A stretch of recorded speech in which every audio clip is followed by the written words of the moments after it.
Speaker, we all agree New South Wales needs more housing. Our state must build more homes, and as a community we absolutely support that task. We want the next generation and our children to have the chance to live in the communities they grew up in. We need to build more homes for their future. But they must be livable homes in livable neighbourhoods. Homes supported by the infrastructure, schools, open space, transport and services that make a community function. A house is not truly a home if the community around it is overwhelmed. That is why proper planning matters, and that is where this government is falling short. While my community supports more housing and is doing its part to deliver it, what is emerging is a piecemeal, ad hoc, site-by-site approach to development.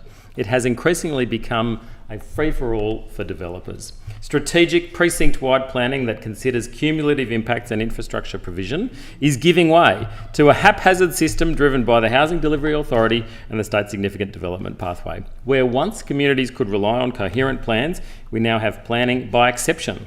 We've seen what good planning looks like. In Crows Nest and St Leonards, the 2036 plan under the previous government laid out a clear and comprehensive framework. It balanced homes with open space, proposals for Halterman Park and Hume Street Park, and integrated the new metro infrastructure. It examined sewage, water and electrical capacity. Future schools were provided for, acknowledging the impacts of the growth and preparing for it. Even the current government's own transport-oriented development program was grounded in more strategic planning. Yet barely a year later, we are increasingly seeing that consistency and planning has been discarded. The HDA and SSD processes now override carefully developed precinct-wide controls in a haphazard way. Residents see it happening in real time, and community voices being stripped out of the system. A developer now submits an expression of interest to the HDA. The HDA recommends it as state significant. The department issues SEARs, and the developer prepares the documentation and the proposal is exhibited. Residents object, councils comment, but none of it carries weight.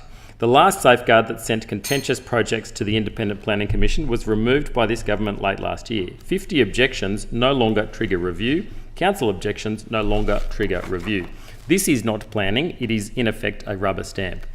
A recent proposal for seniors housing in Rosalind Street, Cammeray illustrates the consequences. This exploits a loophole through the SSD pathway to qualify as seniors housing. The proponents provided a token 2-bed facility to secure significant uplift. This is not strategic planning, it's box ticking to secure uplift. At Lot 4B Herbert Street at St Leonards, the state government is selling off state-owned Royal North Shore Hospital land for a private 62-storey residential tower. There is no indication of any public benefit being secured, no required childcare centre, no open space, no community floor for organisations, for example, like the recently lost PCYC. Where once councils negotiated voluntary planning agreements to deliver real public benefit, libraries, parks, childcare, community space, this government's SSD system is consistently delivering nothing but housing. In Willoughby, we see an ever-growing pipeline of major development. In Chatswood alone, there are 28 major high-rise developments in the pipeline with more on the way. This is on top of the significant densification of Chatswood already completed. Willoughby's been doing its fair share and will exceed its housing targets, yet the community sees little by way of new infrastructure under this government. No new schools, insufficient open space, congestion worsening. And the government is even selling off the Chatswood Metro dive site. Instead of providing the infrastructure our growing population requires, they are disposing of it.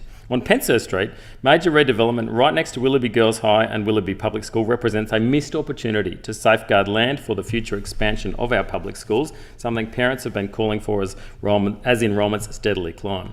Hospital emergency wait times are creeping towards 5 hours. Roads are at a standstill in peak periods. Buses remain short with too few drivers and little capacity. Our schools are full with many at or over capacity. Yet this government has cancelled 2 previously approved schools in the Willoughby electorate alone. This is not a system experiencing falling demand. It is a system under strain, and the government knows it.